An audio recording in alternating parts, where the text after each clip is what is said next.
Welcome to this week's edition of Media Insider. I'm Shane Curry, the New Zealand Herald Editor-at-Large, and this week we're sitting down with funny man Leigh Hart. We're changing things up a little bit as we hear from a man who's been part of our media landscape now for the best part of 3 decades.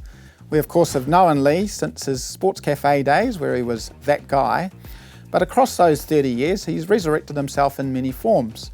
He's back with the Sports Cafe, which was named as the best podcast in New Zealand last week, and he's back with Radio Hauraki as well. Now, behind the gags is a big business brain, and I really wanted to tap into that for our podcast today. He's very successful in the business world with the likes of his beer and chip empire, and he has a lot of crazy, wacky ideas. Just where does that sense of humour come from? And what's the story behind his divorce from the Wakachangi beer brand? Well, I've known Leigh since my days as the Herald on Sunday editor, and he was a regular columnist for that newspaper. And I knew that our conversations back then could go anywhere, and they certainly have today. We've known each other, best part of 2 decades? Well, at least. I'm very pleased you're here for the Media Insider podcast. I've got to say, Shane, I don't expect any easy questions. No, well, I want you to go hard, No softballs. Softballs. Well, I'll tell you what, I've done a lot of research, which I've enjoyed doing, watching a lot of YouTube videos from the early days. But you and I came to know each other when you started as one of the original Herald on Sunday columnists. Literally, yeah. My remarkable career as a journalist. This was your very first column. So I wrote that before I was a journalist.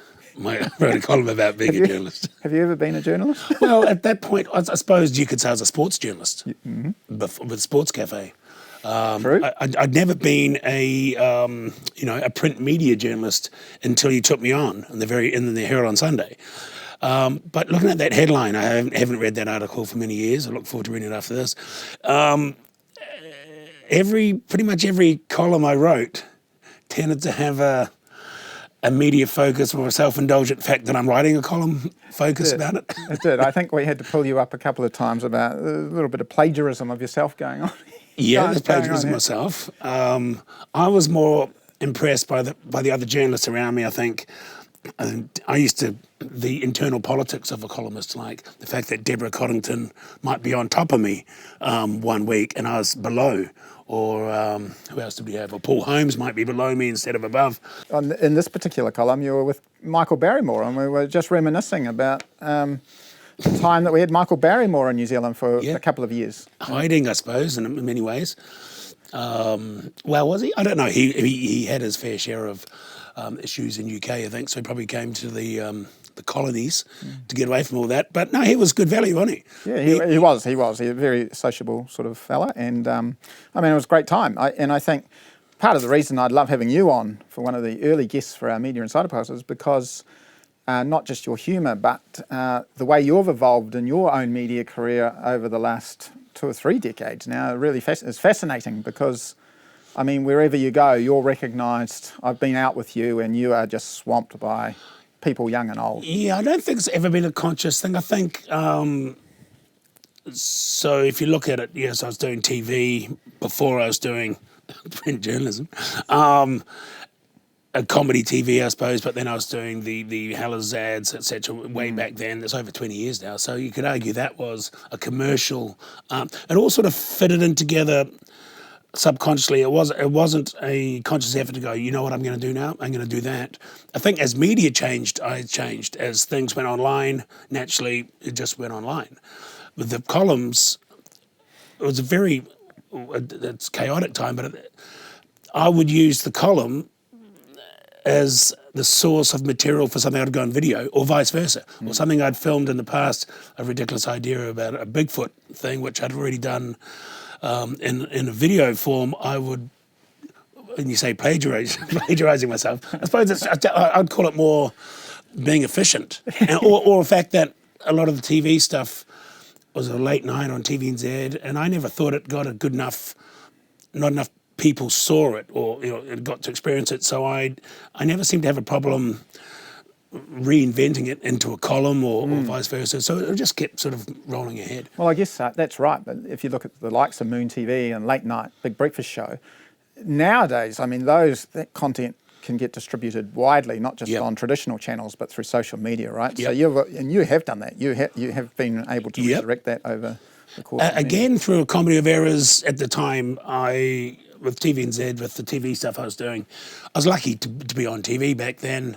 That's why people kind of recognise you today, because you're at a time where even a low rating program was still probably had more viewers than some of the top rating shows on TVNZ now, rightly or wrongly. So that's how it is with viewership. But me being on 11 o'clock at night kind of thing, TVNZ wasn't too fussed about the rights and stuff. So I was, if anything, I did right. I was quite smart to make sure, okay, well, if you're not going to really give me a primetime show, you're not really giving me a hell of a lot of money, least I'll do is I'll own the rights. So I wondered about that because I've been watching, in the preparation for this interview, I've been watching Moon TV and Moonflix and big late night Big Breakfast Show, and that's all under your kind of umbrella. Pretty much everything I've ever done. And I would argue they gave it away. They could probably say, well, we don't really care, and that's fair enough. But I've managed to sell programs I've made for TVNZ back to them again a few years later when the licenses run out, because they need content now. As you know, everybody needs content, and if you own it, I mean, I can sell it to TV3, or we've done it to overseas things. Obviously, making new stuff is always the goal. This is like the Taylor Swift thing where she's had to buy her own music back, but you never sold it in the first place. I never really sold it because it didn't really have any value other than to me. It just made things easier. And if anything, I've kind of underutilised it. It's a treasure trove of stuff, if I don't say myself. I'm just saying of the quality, but just a lot of stuff there. More like a storage locker full of stuff, as opposed to of content that can be redistributed as websites come on board. Netflix is getting and no one's as fussed as they were about being exclusive rights holders when they broadcast it. They just want the content, so you can, Weaving through it all, of course, is your unique humour. Where on earth does your sense of humour come from? I don't know. Those ideas, like the speedo cops and speed cooking. Yeah.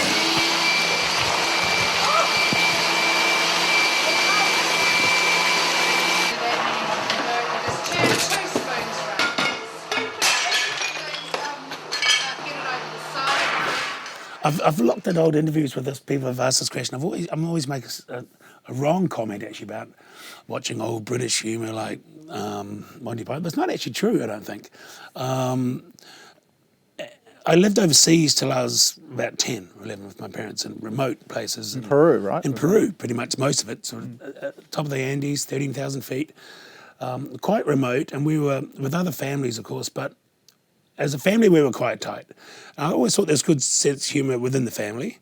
We're from the west coast of the South Island originally. That's always been a strong, we've still got roots there and stuff. And so when I came back to New Zealand, I found out, I knew where I came from, but it's not like I came from North Shore of Auckland or something.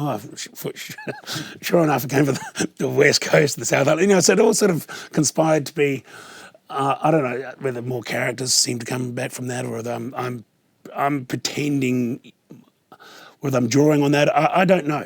But I never watched a lot of TV.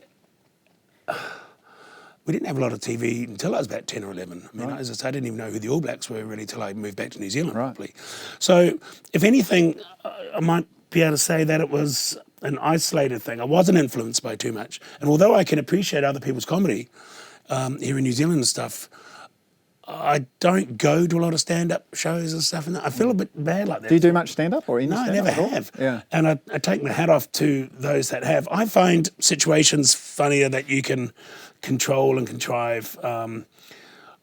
Like a lot of editing goes into the stuff I do, like Late Night Big Breakfast. It's a chaotic-looking show. Speed cooking. You can't get anything more chaotic than that. Yet a hell of a lot of work went in to make it look that chaotic. A lot of layers and editing and stuff. So I like to be in control of anything. Less so now, but I was definitely a control freak when it came to comedy. Right. Rick would get me to do a show on Sportscaf, go and film an interview with someone. I had to have complete control of the editing and get it just right.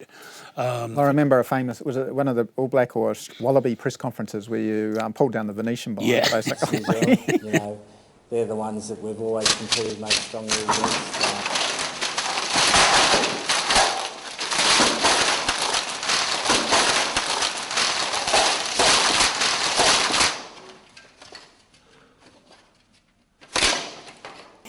I mean, that's a famous one. Yeah. Was that happening in real time, or what was Well, that? Was that the editing magic? Depends who's asking. I like to think, everything's got to look real. So, you can do sort of spoof things, and things can be funny because they look so fake. But there's a self-awareness about that. So in that case, it only worked as a comedy gag if it looked like I really did do it. And everyone in the press conferences, my God, and I think it was Eddie Jones, the coach, was, looking at me.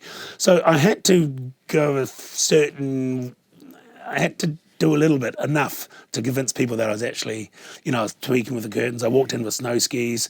I made a bit of a racket so everyone turned around, But I'd never do a thing where I'd go into a press conference and make it all about me and, and that sort of hijack or, the sort of Dennis Pennis type thing. Because, A, you wouldn't get back again next week. And it's selfish. You're making it about yourself. It's the other journalists are trying to do their jobs.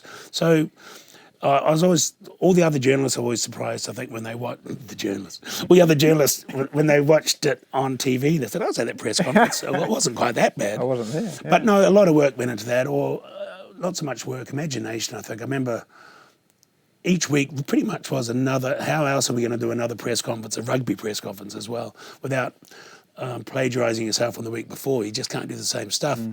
So I'd always try and get to the room where the press conference was going to be with all the other media, before everyone got there. Yeah, I'm prepared, you see. And I'd just wander around just trying to get a feel, what can happen in here kind of thing. And I opened a cupboard and I saw all these Venetians in there. It's a bit weird, and there's Venetians there as well. It must be ones so there must be something we can do here. So I pulled the Venetians up that were there, took the other ones over with the cameraman and this sort of size shot, held them up and collapsed them all over myself, then put them back in there, put those ones down, and then the magician has revealed his secret. We cut that up, and then just filmed the rest of it, which was the key part, the reactions, because it's like anything, that old thing. It's not funny unless someone's reacting to it. Like if you trip over in the woods or some slapstick, it's not funny unless someone's there to see it, So, do you think New Zealand's humour has evolved over that time, over the last 20 years, or are we still laughing? Thanks to basically, me. Yeah. Or are we basically still laughing at the same things? I think so. I think humour has evolved. I know that for fact, is that there was stuff that I can only talk about myself, right? There was stuff that I was doing in early Moon TV days and even Sports Caf, which a lot of people were getting, but some people just weren't getting. It was too dry or where was the laugh track? Where's the punchline? Has to be a funny line. That's how most comedy, and especially New Zealand back then, was. I would say I was one of the first. I'm not claiming, there's no competition here on order and how it happened, but that was certainly trading on doing stuff that did not have a punchline, was awkward, was left people feeling, that's interesting, Yeah. But I know now that same stuff that a lot of people didn't get, now they totally get. It's almost like over time through other TV shows and that over time, the other ones that have been educated, I haven't changed anything.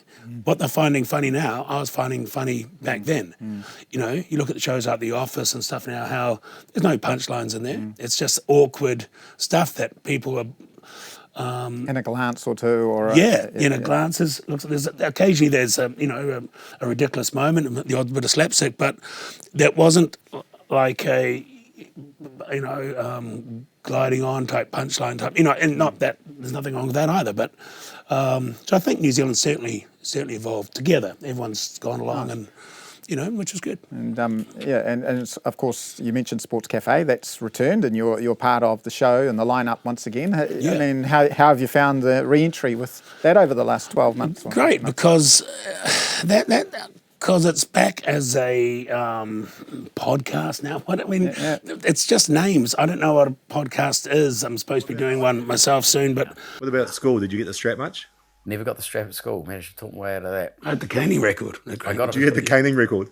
46 strokes in one term. Unheard of. Caning? Yeah, then they stopped it, so I've still got the record. Caning himself. You've got the top debut try record. I've got the top caning record. Well done. The podcast is... It's it's a show for someone who can't get their own radio show. You know, what I mean, like, or vice versa. So the main thing about getting back with the Sports Cafe one is just catching up with the team. Because you've got to remember, I was never really on the panel as such. I was always doing my weekly stories, dropping them in, you know, on the day normally of the show. So that was another element. So this is it's a low key version. We don't have all the field stories and stuff, but what we still have is the banter and the relationship between Rick and Mark, which I think is very important, and Alana's very important in there. I chime in, but really, it's almost it needed this time to breathe so we can come back and not overthink it. And everyone's egos are perhaps settled. Not that anyone had any egos, but you know what I mean? It's a time. That chemistry is still there. Oh, definitely. The chemistry is still certainly there. And, you know, I see Mark a little bit, but probably not as much as people think. You know, you always think that people are on TV all hanging out together the whole time at weird parties or something. Whenever I do, we always have a real good catch-up and a really good laugh in the kitchen or something. So that's exactly like that with him. I catch up with him and we click straight away and start laughing and work out how we can take the piss out of Rick. You know, it's a pretty simple formula. Yeah, you know? but that direct to audience now, it's so much easier isn't it, with the likes of channels, you know, camera gear and so forth there that can take, whether it's through social channels or... It's so much easier in many ways, but like I said earlier, I'm not sure...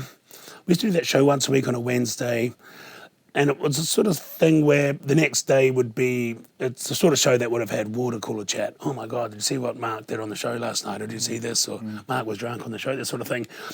Everybody would have seen it. Nowadays, as you know, with TV, everyone's watching Mobland at different times, so we're catching up. And same with this Sports Cafe show, some will watch it as soon as it comes out, some will watch it 3 days later. So So you're kind of relying on viral moments to help spread the... Yeah, I think so. And I think, I mean, the podcasting world's getting pretty good at grabbing moments and clips and sharing them. And it's kind of a full-time job, I think, keeping that week's show at the forefront, you know, and then next week, all over again. Brain operating at 100 miles an hour all the time, thinking, where are the opportunities here for... I think it used to. I think it used to. And I think you need to be more than ever reactive, which I always used to be, I think, but nowadays the tools are there, you can do that. You can jump on a camera, you can put something out there one way or another, even if it's, you can do an Instagram post sometimes that can have more views than the whole podcast or a TV show, or even just a photo with the right comment. So it's always an opportunity to get yourself out there. Are you as busy as ever? Yeah, but I think when people think I'm busy, I'm probably more frantic than busy. So I'm the type of person that will stuff all on in the week, but if I've got two things on, they'll be on at the same time. Right. You know, so you're running around from this and you're late to the second. Your diary is a little chaotic. So busy, and then you have a podcast that you filmed on Monday, comes out on Wednesday, then another one on Friday. They go, oh God, he's everywhere. When really, or you film a Hellas thing a while back and that comes out. I'm as busy as ever, but I'm not as focused at all as I was. I used to be quite, I mentioned control freakish, but if I thought of something in the past for my sins, I'll follow through with it. A funny idea, I go, yep, let's do it. Before you know it, I've filmed it and it's out there ready to go. Now I sort of second guess things a lot more. I think of a funny idea to film, and maybe it's because you don't have so much the financial pressure and the sort of stuff that, you know, in the very early days. By the time you almost talk your way out of it and go, oh yeah, I can't get hold of a person to film that with. That's not that funny anyway. I'll think of something else. Right. You sort of talk yourself out of it too quick, whereas before I would just do it, and you know, so I could look back and go, God, what was I thinking? At least it's there to, you can say that. You compare it with the band, you could almost say the earlier stuff was the most raw and the most, I suppose, innovative. You know, if nothing else. Then you probably end up, you got too much time in the studio, you end up coming out with absolute shit, you know. Well, hopefully it hasn't happened. But I think it's because, again, back to that whole media thing, there used to be quite a big thing about, you'd go along to TVNZ, you'd pitch a show, and even New Zealand On Air, which I never really used that much, certainly towards the end, but because I used to get sponsorship as much as I could. From an early stage, again, being late night like that, I was always used to having to pay my own way in a way, make sure, because I always used to think, if a commercial sponsor's not prepared to pay for it, it's not commercially viable in the sense that people wouldn't want to watch it. If it has to be funded by a government entity that gives you permission to make something, tells you why it's good or why it's not good, or how to change it, that's you never know. Interesting. So I always found a harsh lesson was, it should be able to pay its way. And I reckon, hear what I say here, I think New Zealand TV is probably struggling from that now, from that hangover of a lot of production companies certainly are, with, I don't want to call them handouts because there's so much good TV has been made over the last years, certainly while I've been around, from all the major production companies, thanks to New Zealand On Air. But also a lot of shit that would not have got made had it been a purely commercial proposition. I know that wasn't the premise of New Zealand On Air, making only commercial stuff, but what I think everyone's learning firsthand now is they go hand in hand. You can't just have arty-farty, you just can't have commercial. You need to have, both, and somehow you're gonna have to navigate that. The likes of TVNZ will have to do that, and that's what they're doing. And then outside of the production industry, and you have taken ideas to others, such as Griffin's, for Snackachangi, and McCashin's for the beer, for Wakachangi. So how have these ideas developed, and are there more to come? Yeah, I hope so. It's funny how it feels like there's the TV ideas, the writing ideas, then the commercial ideas like chips and beer and stuff, but they're actually very tied together back to creative content. The beer was literally, back in the day, would make Moon TV, would get funding, just say from New Zealand On Air, then would make it. TVNZ wouldn't put it on for a year, even once we've made it. You can't really apply for any more funding because they're going, where's the last one we funded? Well, it's still waiting. It's in the top drawer of TVNZ. So you found yourself losing momentum with, you've done the show, all your friends that were in it are asking, when's the show on? And, and you've paid everyone. And then you sit there twiddling your thumbs. So it was about, and all the so-called fans were going, when's it coming out? And the dressing up at the Sevens and all the Moon TV costumes, at Speedo Cops and Hamster Man. So you go, there must be some way of tapping into that goodwill, if nothing else. So I thought, shit, I was literally in the office. I said, let's start a beer brand. And Wakachangi was a word I used on a Sports Cafe story with, I was at the Waikato River doing a rowing story.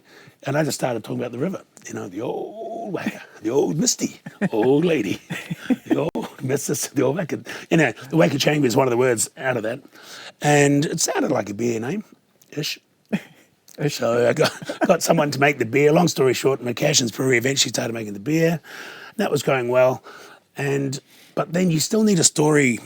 And what I enjoyed most about the beer, because they made it, my job was to write all the copy, all the silly stuff about my great-uncle Kenny on there.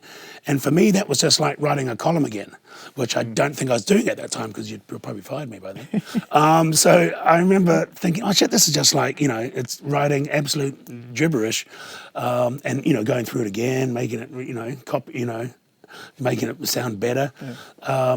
Now I've got a whole box now to write a whole story on. So that was fun. The chips was an extension of that, wanting to sell the beer. So I'm no longer really involved with the beer as much as I was. Are you involved at all, or is that Murray? Not really, only because, long story short, I got to the stage, I started the chips, and McCashin's Brewery wrongly assumed that they were half owner of the chips as well. Something I started totally independent, but I've always sort of made a pact with myself, I suppose, that I'd never fall out with anyone over money.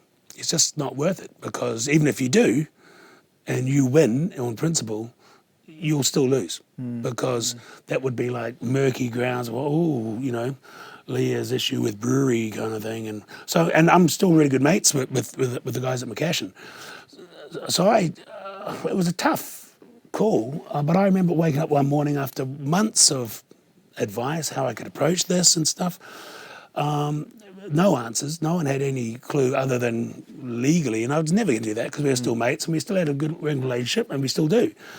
So I just said, okay, why don't you take the beer 100% and I'll take the chips 100%. Right. And it was It's kind of a gentleman's deal kind of thing. Totally. So counterintuitive at the time. It's sort of thing if 20 years earlier, your ego probably wouldn't have allowed that. But when I'm slightly older and your kids are older, you're starting to think what's most important here. And so I've never really said I'm not involved with beer so much anymore. I've never promoted any other beer because and who knows, I probably will start doing some stuff with him in the future anyway, with Scott at McCashin's, which is great. As I say, we're still good mates. But what it did do, it enabled me to have the chips 100% to do what I wanted to do with, at least. If there's any exit strategies, I could explore them and that kind of thing. So it simplified everything. Well, that leads us into, you do have another manoeuvre in the media world. Oh, yeah. Yes. Back with Hauraki? Yeah, it's interesting. So what happened, long story short, the idea of a podcast came up. We were talking about it for ages and I couldn't really get my head around it because I was still trying to work out what a podcast was, and I thought there's so many out there. And as a guest, I've been on most other people's podcasts, and am I going to get all them? Oh my God, yes, and now the peak. So where do I go from there? So I always thought it's probably not going to be a guest-based podcast so much because, what can I ask of people that haven't already been asked to a degree? So I thought, okay, what if it's a radio show once a week and we can extend it to a podcast? That way it's got the energy of a radio show, and a bit like Full Circle, having a column, you almost have the discipline of having that 1 hour. You've got to be there, you've got to show up, you've got to get it done. It gives you I kind of need that nowadays, the focus, the deadline. It's called Paid to Talk. I'm with Matt Ward, who I used to do Bouger with. He was one of the guys on Bouger. And we're joking that we've been in the radio wilderness for far too long, and we're putting the rock and roll putting the radio back into radio, Shane. Having a bit of a focus like this each week, I was actually going to ask if I could write a column again to get this sort of focus. Yeah, well, I'm sure we can accommodate it. You could resurrect my remarkable career as a journalist. Could you handle the I'm looking forward to the return of deadline failures. Great Uncle Kenny. I do remember that one time we talked about the columns being often about the fact that I was writing a column. One that was rejected was I kept spelling the word tomorrow wrong. Well, I've always done it since I was a kid. And I remember submitting my column. My column this week, it was 800 words we had to do, roughly. That's right. I based it at about 5 columns of just the word tomorrow repeated, I remember. Cut and pasted. And the gag was that I'd spelt it wrong and that the editor had asked me to type it out. Bart Simpson with the lines. And that never got through. He said, no way, you write a proper column or not, so. Yeah, well, I remember one that we rejected because you'd said that the dog had eaten your... Well, actually, dog had eaten. Had eaten the column. That was the one paragraph, and then you wanted us to run white space around the rest. Yeah, well, there you go. It was about 5 o'clock on Friday, and I think the deadline was midday Friday, so I knew that... something was up, yeah. Must have had the dog had my computer once as well. That didn't help. They had the keyboard. So, it was tough. I did struggle with deadlines, especially if I was overseas filming or something. I remember the famous one was I was at the Bigfoot conference in the States. You did actually go to the Bigfoot conference. That's the whole point. I mean, I was at the Bigfoot conference filming for Mysterious Planet, this TV show I was doing. And, oh, God, we're a day behind there or something, but my column's due tomorrow, in New Zealand, and I've got to write about something, so it made sense to write about... You needed that $250 or whatever we were paying in those days. So I said I'd write about the Bigfoot conference, and my first line was, if you can't get laid at a Bigfoot conference, you can't get laid at... Not that I did. But the problem there was I just wrote a column. My TV show about Bigfoot was only coming out 6 months later. All these Bigfooters, they have this in their search engines, the word Bigfoot comes up. My column came up the next day, and they'd all read it, and they just went ballistic. They wanted to lynch me at the conference. You were hounded out of the Bigfoot conference. I've been, there was a fatwa on me. So I was, so... No, as I say, I love the columns because it's forced writing, and which I don't do enough of. You should sit down and just write ideas, stuff every week. I used to. It'd be all over beer coasters, airplane sick bags. Then I'd type them all up. I don't know what it is. I don't do enough of it anymore. Yeah. So that's Leigh Hart, funny as ever, and you can catch him on his new weekly Hauraki radio show every Friday at 3 o'clock. That's us for this week's Media Insider podcast. Stay tuned to nzherald.co.nz for all your latest media news and insights. And don't miss the weekly Media Insider column every Friday. We'll see you next week.